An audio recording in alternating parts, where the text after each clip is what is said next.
Hello everyone दोस्तों, मैं अरुण शर्मा। दोस्तों, हम इस वीडियो में बात करने वाले हैं दिल्ली अध्यादेश के बारे में जो कल अमित शाह ने लोकसभा में पारित कर दिया। दोस्तों, चर्चा शुरू करते हैं। चर्चा बहुत जोरों से चल रही है और कल जो करारी हार, जो अगर इंडिया नाम की पार्टी को देखा जाए तो बहुत करारी हार का सामना करना पड़ा। ये 2024 के लिए जो प्लान बना रहे थे उससे पहले इनको एक हार का सामना करना पड़ा। दोस्तों, बात करते हैं इस चर्चा के बारे में कि जो दिल्ली का अध्यादेश अमित शाह ने कल लोकसभा में पारित किया उसमें उनका एजेंडा दिखाया गया है। उन्होंने बताया कि उसके अंदर क्या क्या चीजें थी जिसको केजरीवाल गलत बता रहे थे और केजरीवाल उस बिल को लेकर खुश नहीं थे। केजरीवाल ने उसके अभियान के लिए अपने सारे सहयोगी दलों से साइन कराए और उनको शामिल किया। पर अगर आंकड़े की बात करें तो बीजेपी का आंकड़ा बहुत ज्यादा था, आधे से ज्यादा का आंकड़ा बीजेपी कर ले गई, क्योंकि कुछ दल ऐसे हैं जैसे कि नवीन पटनायक, वाईएसआर कांग्रेस। हमने लास्ट वीडियो में बताया था कि वाईएसआर कांग्रेस का पत्ता फेंकने से सीधा पाला बीजेपी के खाते में चला जाता है।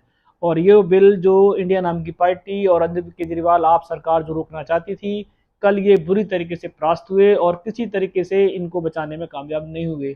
अब रही बात इसमें अंदरूनी की, कि इसमें अंदरूनी अगर कांग्रेस की तरफ से भी, पहले कांग्रेस तो पहले से ही इस बिल के खिलाफ थी और वो केजरीवाल का साथ नहीं देना चाहती थी। पर जब इंडिया नाम की पार्टी बनी तो केजरीवाल ने अपनी शर्त रख दी थी कि अगर कांग्रेस उनका इस बात के लिए समर्थन नहीं करती है तो वो इंडिया नाम की पार्टी में शामिल नहीं होंगे। तो कांग्रेस की से मजबूरी कह सकते हैं कि अगर उसे ये दल बनाना था कि उन्होंने अगर उसमें केजरीवाल के साथ साइन नहीं करेंगे तो शायद वो लेफ्ट कर जाएगा। बात करते हैं केजरीवाल की, तो केजरीवाल उस टाइम तो कांग्रेस को लेने में, समर्थन लेने में हासिल हो गए और केजरीवाल ने आपका और अपने साथ में जोड़ लिया। पर बात करें तो शीला दीक्षित के बेटे संदीप दीक्षित कांग्रेस की सरकार में रह के भी वो इस बिल के खिलाफ चल रहे थे। तो उन्होंने खुलकर आवाज भी ली थी, पर कांग्रेस ने उनको तजब्बो नहीं दी। उन्होंने कहा कि हम उनके बयान की महत्व नहीं देते। और केजरीवाल की पार्टी ने भी संदीप दीक्षित के बयान को महत्व नहीं दिया और कहा कि कांग्रेस हमारी तरफ पूरी तरीके से साथ है, जो कल इनको सदन में दिखा भी। पर अमित शाह ने अगर बिल की बात करें तो कल इंडिया नाम की पार्टी, केजरीवाल की पार्टी, आपकी पार्टी की कल चिल्लियां उड़ा दी और किसी भी तरीके से इनको सदन में बोलने नहीं दिया। अमित शाह ने बताया कि जो बिल है ये हम लेके आ रहे हैं, ये आज का नहीं है, ये बिल संविधान के साथ चलेगा और इसमें आपकी जो सरकार है वो सिर्फ अपने चिट्ठे ना खुल जाएं, इसलिए वो फ्रॉड चाहती है, अपनी मनमर्जी की तरीके से पोस्टिंग चाहती है, अफसरों को दबाना चाहती है। इस तरीके से कार्रवाई नहीं हो सकती। अमित शाह ने कल उनको बताया कि जो आपकी सरकार है वो भ्रष्ट है और ये सारे भ्रष्ट इकट्ठे हो गए हैं, मणिपुर की चर्चा से भाग रहे थे और जब मणिपुर की चर्चा की बात करते थे तो ये लोग प्रधानमंत्री के बहाने ये चर्चा में नहीं आए। पर कल जब केजरीवाल की बिल की बात करते हैं या जो जिसके लिए खिलाफ बोल रहे हैं, कल सारा विपक्ष एक साथ आके बैठ गया। इससे बड़ी शर्म की कोई बात नहीं हो सकती। अमित शाह ने कल डंडा टेक के, मुंह खोल के कल इनकी बोलती बंद कर दी। विपक्ष में अमित शाह का भाजन गूंज उठा और केजरीवाल को पटकनी लगी। किसी भी तरीके से केजरीवाल इस बिल को नाकाम होने से नहीं रोक पाए, जो चाह रहे थे कि हम इस बिल को नहीं होने देंगे, हमारी संख्या ज्यादा है। पर जब हमने लास्ट वीडियो में आपको बताया था कि वाईएसआर कांग्रेस का पत्ता जब एनडीए सरकार को मिल जाता है, उसके बावजूद नवीन पटनायक जो साइलेंट रहते हैं, वो कुछ नहीं करते, किसी पार्टी को समर्थन नहीं करते, पर उन्होंने भी लास्ट मोमेंट पे मोदी जी से हाथ मिलाया और एनडीए सरकार को अपना पत्ता दे दिया। इससे आधी से ज्यादा वोटें एनडीए सरकार के पास चली गई, इनके पास सिर्फ गिने चुने मेंबर रह गए, जिसे आप इंडिया पार्टी ही कह सकते हैं। जितनी कल अमित शाह ने सदन में बयान दिया वो इनके लिए एक नसीहत साबित हुआ कि किस तरीके से ये सरकार चलाना चाहते हैं। अब कितना सही है कितना क्या, जब ये पारित होगा तो समझ में आएगा कि क्या कौन सही बोल रहा है। फिलहाल तो विपक्ष एक दूसरे पर आरोप लगा रहे थे, पर अगर सदन में देखा जाए तो कल अमित शाह ने एक मास्टर स्ट्रोक भी फेंका। उन्होंने कहा कि बीजेपी ने भी दिल्ली पे राज किया और कांग्रेस ने भी राज किया, पर कभी हमारी दोनों पार्टियों की आपस में ऐसे ट्रांसफर पोस्टिंग को लेके कभी आपस में डिस्ट्रीब्यूशन नहीं हुआ। कांग्रेस को जब उन्होंने बड़ाई की तो इसमें केजरीवाल की आंखें बाहर आ गई। उन्होंने कहा कि ये क्या हो रहा है, क्योंकि उन्होंने कहा कि शीला दीक्षित की सरकार भी रही दिल्ली में, पर कभी उन्होंने केंद्र के सामने ये नहीं दोहराया कि मेरे को अलग चाहिए या मेरी सर्विस मुझे अलग दे दो। कभी उन्होंने ऐसा बिल पारित करने के लिए कुछ नहीं बोला। सिर्फ केजरीवाल की एक निकम्मी सरकार है जो हर चीज को अपने हाथों में लेना चाहती है। अमित शाह जी ये कहते हैं, अब केजरीवाल ये कहते हैं कि अमित शाह जी हैं वो चारों तरफ से अपना कंट्रोल चाहते हैं और किसी भी तरीके से दिल्ली को सीएम को गुलाम बनाना चाहते हैं और वो ऐसा नहीं होने देंगे।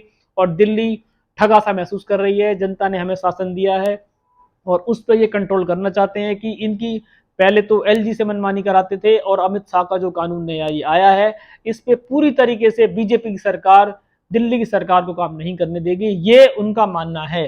पर अभी सुप्रीम कोर्ट में भी ये बात जानी है, उसमें कितनी चीजें उनको मिल पाएंगी कितनी चीजें नहीं मिल पाएंगी। पर फिलहाल डंके की चोट पे, समर्थन की चोट पे, संख्या की चोट की अगर बात करें तो केजरीवाल बहुत पीछे रह गए, जो आंकड़ा नहीं छू सकते थे। ये हमने आपको लास्ट वीडियो में बताया था कि हाथी के दांत दिखाने के और खाने के और इसमें केजरीवाल को वाईएसआर कांग्रेस ने लूप में रखा, चाहे तेलंगाना के सीएम थे उन्होंने लूप में रखा, वो चंद्रबाबू नायडू थे उन्होंने लूप में रखा।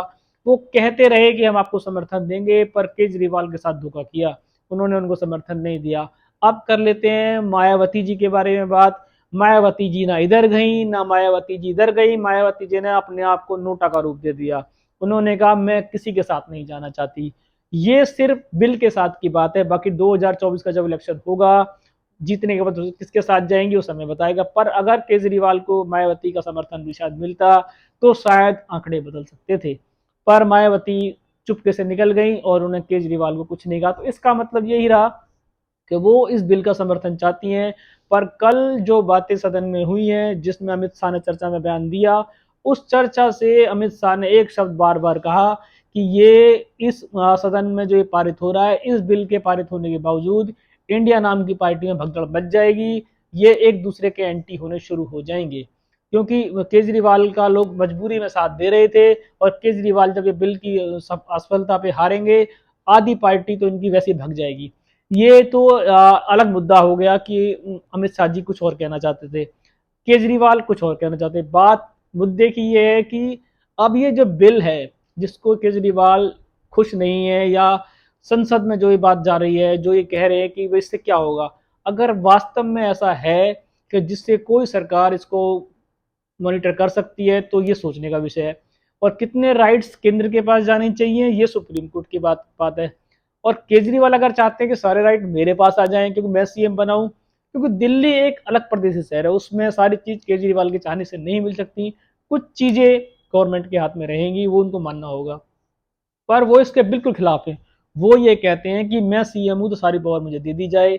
अब इसमें कल की जो उनकी हार है शायद उनको एक सबक सिखाएगी कि क्या उन्हें हर जगह अपनी टांग नहीं अड़ानी चाहिए या अड़ानी चाहिए।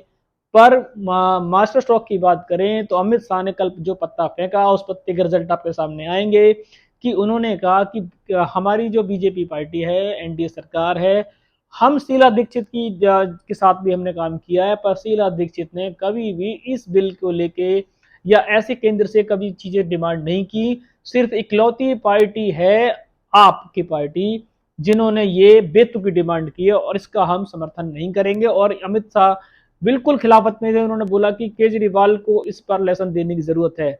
पर जब ये सारी चीजें हो गई, सदन देख रहा था, अमित शाह का भाषण सुना लोगों ने, अब उसके बाद केजरीवाल को मुंह की खानी पड़ी, बिल पारित हो गया। अब बात बची उनका एक सांसद जिसने एक घटिया हरकत की जो नहीं करनी चाहिए थी, उन्होंने बिल की कॉपी फाड़ कर सदन में फेंकी। ये एक अनपढ़ता का सबूत है जो किसी भी सरकार को समर्थन नहीं करना चाहिए। और केजरी चाहे उनका सस्पेंड हुआ हो, सस्पेंड होना एक बेशर्मी वाली तो बात है, उसको सस्पेंड तो हुआ। अगर आप बिल से खुश हो या नहीं हो, पर आपको सदन की गरिमा रखने का ध्यान रखना चाहिए।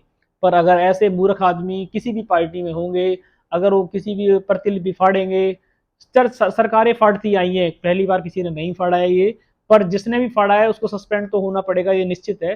पर ऐसी बदतमीजी से या इस तरीके की सदन में गरिमा खराब होती है, ऐसा नहीं करना चाहिए।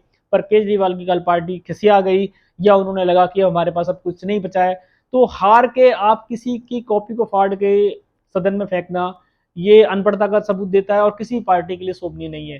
तो अमित शाह ने जो बयान दिया, अगर आपको बयान से ही बात कर सकते हो तो आप बयान देने चाहिए थे। बिल पारित हो रहा है तो आपके पास सदन में आपकी संख्या ज्यादा होनी चाहिए थी, आपके पास मेंबर ज्यादा होने चाहिए थे। पर वो अगर आप वो नहीं जुटा पाए तो इसमें अमित शाह क्या कर सकते हैं, बीजेपी क्या कर सकती है, इसमें आपको अपना पलड़ा भारी करना होगा। चाहे वो 2024 का इलेक्शन हो, चाहे आपको कोई बिल पारित करने से, क्योंकि सारे काम संख्या के ऊपर डिपेंड करते हैं।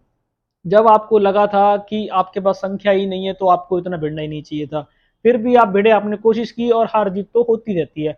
हार जीत के बाद अगर आपका पार्टी का कोई मेंबर ऐसी वल्गर हरकत करता है कि सदन में इतने सीनियर नेता हैं, हर सदन में ऐसा होता है, पहली बार कांग्रेस की इसकी पार्टी ने नहीं किया है, हम सभी सरकारों के मेंबर से बात कहना चाहते हैं, ये आए दिन होता है और होता रहा है, देखा भी गया है। पर कल ये चीज दोहराई गई है, कोई फर्स्ट टाइम नहीं हुई है। और जो भी पार्टी इस चीज की चीजें दोहराती है उससे सदन में एक अच्छा मैसेज नहीं जाता। उनका सस्पेंड होना तो निश्चित था ही, पर वो खिसिया रहे थे कि मुझे अब कुछ नहीं करना है। तो पर केजरीवाल को अपनी फाइट तरीके से रखनी चाहिए। हार जीत हर चीज का दो पहलू होने ही है, वो होके रहेंगे। पर अगर उनकी कल जिस तरीके से हार हुई है, ये बिल के खिलाफ देखा जाए तो जो पार्टी एनडीए सरकार को समर्थन नहीं भी कर रही है, अगर हम नवीन पटनायक की उड़ीसा से बात कर लेते हैं, जगमोहन रेड्डी वाईएसआर कांग्रेस से बात कर लेते हैं, चंद्रबाबू नायडू से बात कर लेते हैं, ये पार्टी देखा जाए तो किसी भी दल में शामिल नहीं हुई है। और उन्होंने अगर उनको भी कुछ गलत लगता तो शायद वो केजरीवाल का साथ देते, पर उन्होंने एनडीए सरकार का साथ दिया। तो हर कोई गलत नहीं हो सकता। अब ये कानून जो आया है इस पे खाली केजरीवाल खुश नहीं है या उनकी पार्टी खुश नहीं है, ये तो डिबेट का मुद्दा होगा ही। और इस पे आगे जाके वो अपनी जितनी अपील उनको लगानी है वो लगाते रहेंगे, पटिशन डलेंगी। पर इसके खिलाफ इंडिया भर से देखा जाए तो समर्थन बीजेपी सरकार को मिला, और उसमें वो लोग भी उन्होंने समर्थन दिया जो लोग एनडीए में है ही नहीं। तो इसमें केजरीवाल की हार निश्चित थी, ये हमने लास्ट वीडियो में बताया था। तो अब ये जो बिल जो पारित हुआ है ये तो होके ही रहेगा। इसमें केजरीवाल अपने आप को ठगा महसूस करें या दिल्ली पे जिस तरीके से राज करना चाहें, या अगला इलेक्शन लड़े ना लड़े वो उनको अपना मानना हो सकता है। पर आने वाली सरकार और चुनी हुई सरकार दोनों को जो ये कल बिल पारित हुआ है इसके अधिनियम मान्य होंगे। ये केंद्र सरकार का की जो अधीन है वो उसको चलता रहेगा। अगर उनको कुछ और अपने इसमें मुद्दे हैं जो उनको समझ में नहीं आना चाहते हैं तो वो अपने सुप्रीम कोर्ट से या पेटिशन से मांग सकते हैं।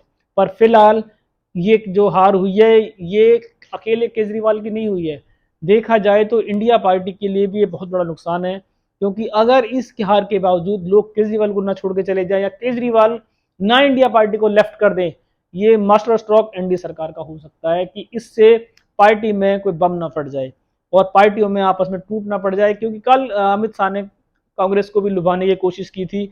अब ये तो एक दूसरे की मास्टर स्ट्रोक चलते रहेंगे कि कांग्रेस उनकी पार्टी बने या उनके साथ जुड़ते रहते हैं।